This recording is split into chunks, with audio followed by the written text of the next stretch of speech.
Hi there folks, here's another video from Lightning Bridge. This time it's the fourth and last car door tour. It's called the Blue Car Door Tour.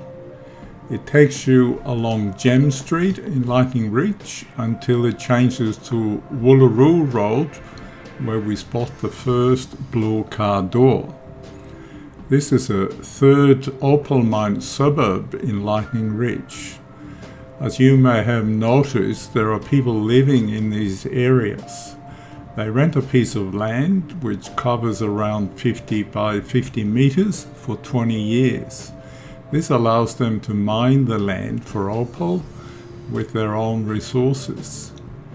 They're only allowed to live in temporary lodgings though, like a caravan RV or a temporary shack. Now the road takes us to the Opal Mine Adventure Walk mine.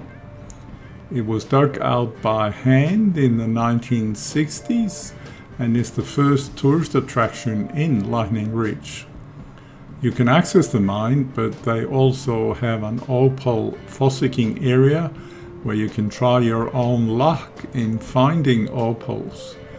There is, of course, also a shop where you can buy opals as well, in case you can't find any yourself.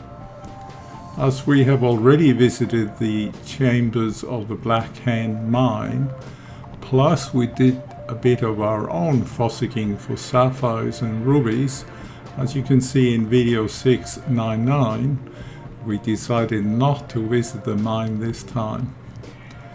We then doubled back and drove to the other attraction out this way called Bevan's Black Opals and Cactus Nursery.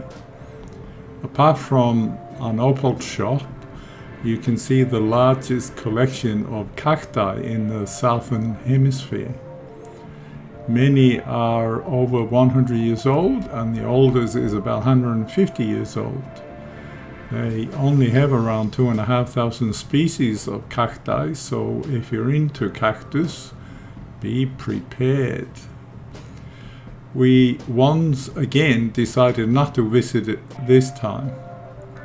From there on, we drove back towards Gem Street and then back onto Opal Street, where we ended up in the only grocery shop in town called IGA, as you'll see towards the end. Now, IGA stands for Independent Grocers of Australia. These are 1,300 independently owned grocery shops that have formed a network to be able to compete against the other major grocery shops in Australia. So, in the next video, we will visit some interesting attractions in Lightning Ridge, so stay tuned.